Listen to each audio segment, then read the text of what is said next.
Hello? Hello. Yes? Who is this?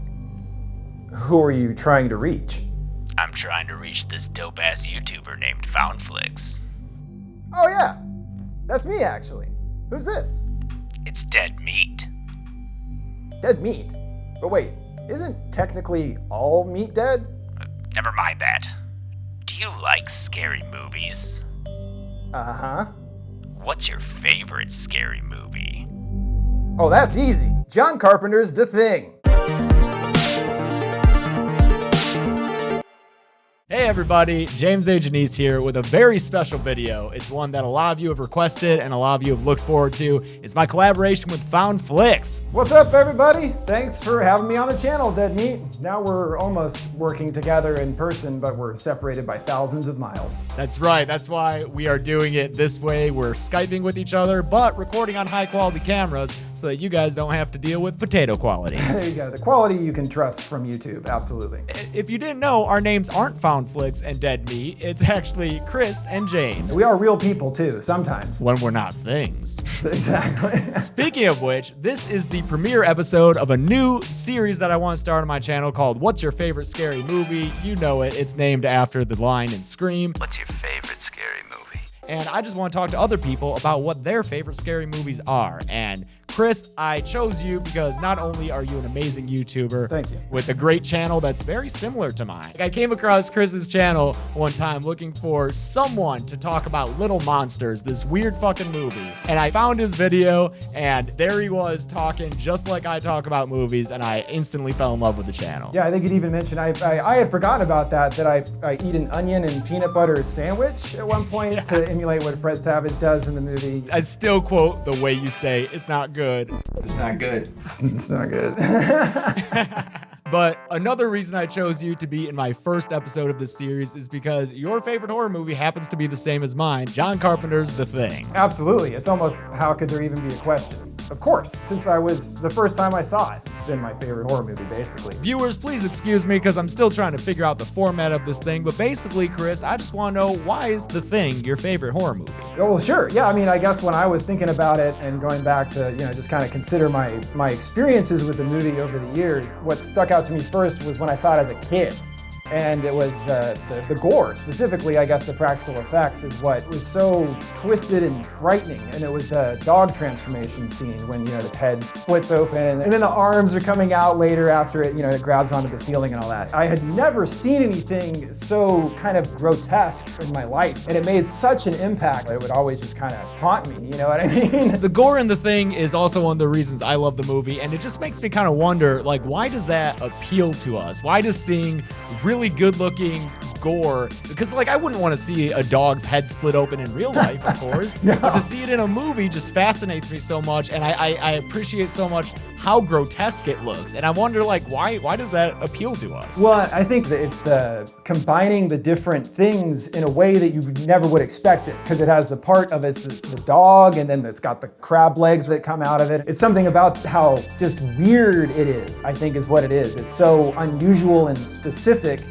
And I mean, I consider practical effects, it's an art form. Absolutely. That movie is just second to none with the specific design of how they make their rubber guys look, basically, they're different creatures throughout the movie. I think that is one of the things that appeals to me, is because oftentimes, I'm sure we've both seen tons of movies where you look at something and it's like, that's obviously fake. I think there's an appreciation for the art form when we can see something that oh, that looks so real, that it's so nasty. Yeah, well, that's even the thing, is having to think about it, how they did it back then versus now. You can clearly, it's a cartoon in a computer. Considering that somebody had to actually physically make those different things with the animatronic parts, it's a whole other kind of level to the art form of it. And while the gore is one of the most memorable parts of The Thing, I think another reason it is my favorite horror movie is the way the characters act. When I'm watching them, I'm never like, oh, these characters are characters in a movie. They just seem so real to me. That's a huge part of it too. You even consider how you would react in that situation, because they do have the gamut of people that they're too afraid to do anything about it. And even Wilford Brimley goes nuts because of it. Once he sees that it's a worldwide potential thing, of course, how would you not go completely nuts and rip out the radio and all that stuff too? I think that's a good point with the varied reactions from people. They're not just all responding the same way, because I think it's Norris who Gary tries to give command to with the gun, and he's like, I can't do this. I'm sorry, fellas, but I'm not up to it. That's another thing with McCready, which is awesome, is that he's kind of the reluctant hero. I always love that in my movies. You know, he's through circumstances, he's got to step up and save the day, that kind of thing. So aside from the characters and the gore, what are some of your other favorite parts of this movie? Well, I mean, the real issue is that every single aspect of it is extremely well done. The first time I saw it, like I said, it was the gore that stood out, because I didn't really appreciate film as much when I was 11 or whatever. But as I would watch the movie more and more over the years, I would see all those other elements to it. The cinematography is a big part of it for me. As far as filmmaking, that was my initial interest, was cinematography specifically, and just the look of that movie is incredible. Dean Cundey, you know, the guy that shot it, did Jurassic Park and the Back to the Future trilogy, essentially my whole childhood. Yeah, really good pedigree. It's very subtle in the way that it's done overall, with kind of muted colors when they go to the Norwegian base and, you know, they find the guy that slit his own wrist or whatever and the blood's frozen there.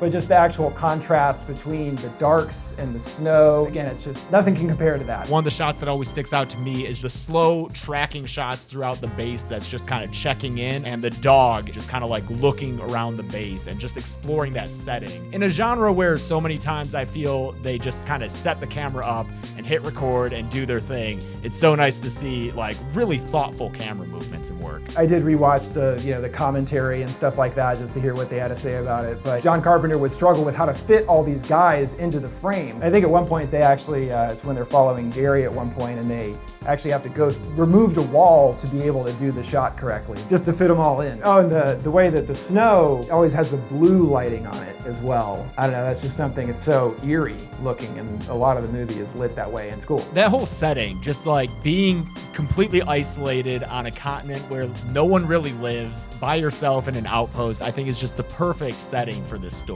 That's a huge part of it too, is just feeling like there's no escape. Like the radios are down and the storm that comes. And once they get to that point of, again, they're trapped there, but now they can't trust each other because of one could be the thing. It's the best. It's the best. It is the best. The score as well, Ennio Morricone, that's a big part of it too. Even just that opening, boom, boom.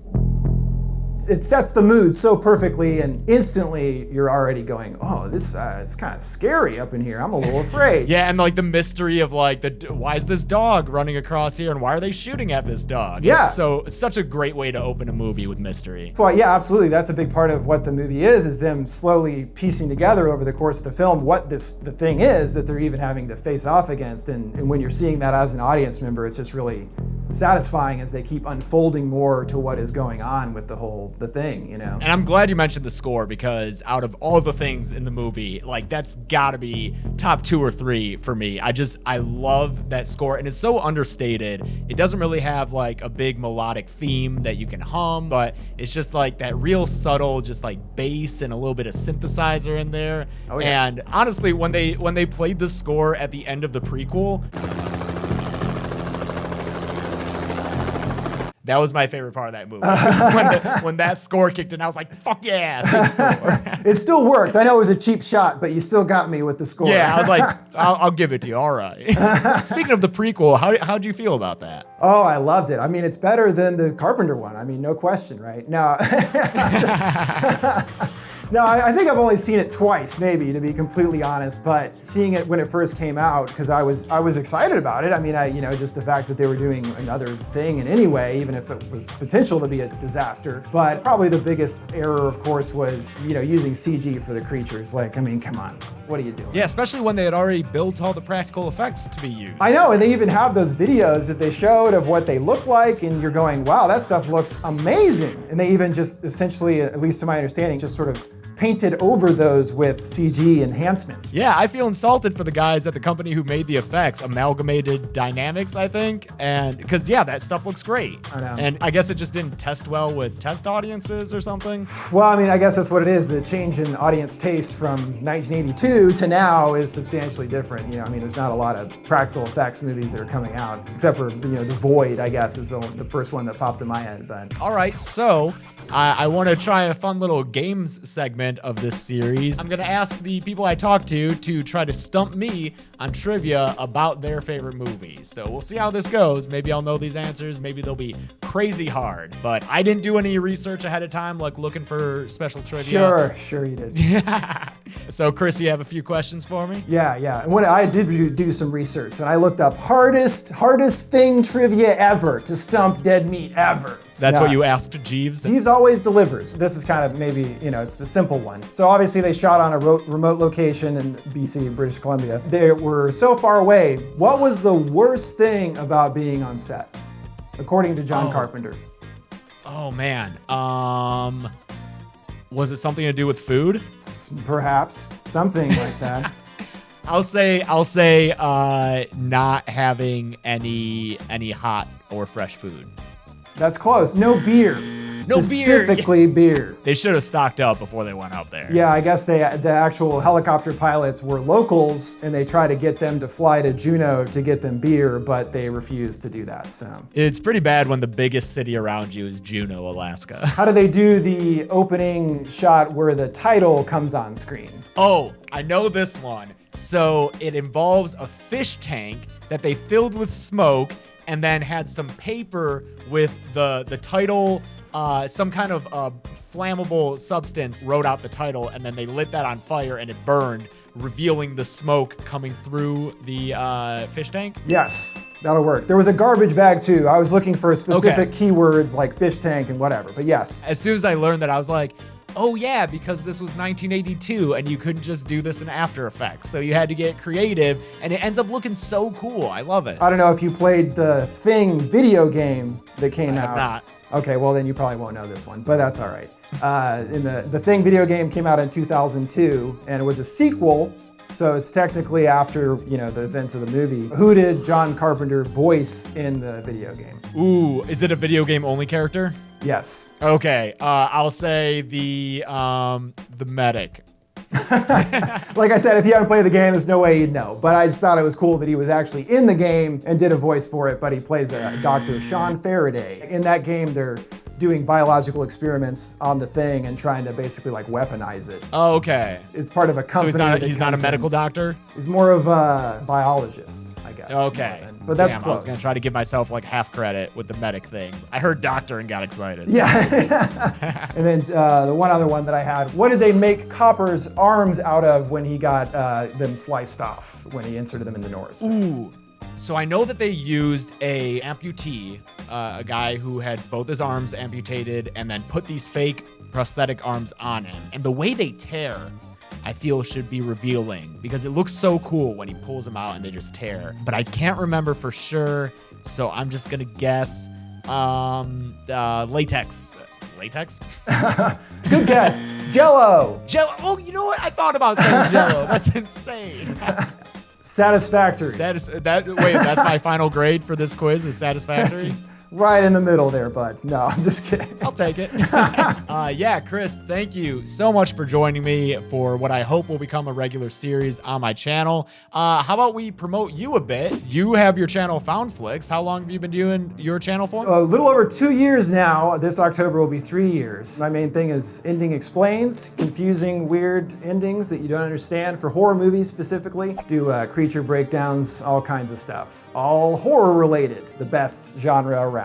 And guys, if you enjoy my videos and my channel, you will definitely love FoundFlix, because like I said, when I came across his channel, I instantly just recognized a kindred spirit, a guy who loves movies and talking about them. And also, for anyone who is always complaining about how I don't have videos out for new movies quick enough because I wait for the Blu-ray release, go to FoundFlix. I feel like you have a video out on a movie as soon as it comes out. Same weekend. That's what I go for. My whole goal, see it on Thursday, get it up by Saturday at the latest. No It's time insane. to waste. What was the most recent big release that you covered like right away? Well, I guess that would be Insidious, The Last Key that came out earlier this month. But yeah, I think it was maybe Monday on that one, so I was slacking a little bit. Oh, slacking. It'll be months before I cover Insidious. Yeah, maybe Dead Meat will pop up on my channel with one of those someday too. So who knows? Ooh, I don't know. that'd be fun. Stay tuned, I suppose. I think this video is the beginning of a beautiful friendship. Oh yes, I feel the same way too. In my darkened soul there. Where else can people find you on the internet? Social media, stuff Oh like yeah, that? I got all those great social media accounts. Hit those up. I spend the most time on Instagram, I guess. I like pictures more than words, so you know that's my main one that I use. Send me video requests. I do like when people send me requests. So everyone, thank you for watching this video. Again, I hope that this will be a regular series going forward, and please go subscribe to FoundFlix. I'm sure there is something popping up somewhere on your screen right now that'll link you to his channel, so go there and check it out. Thanks for having me, man. Thanks a lot, Chris.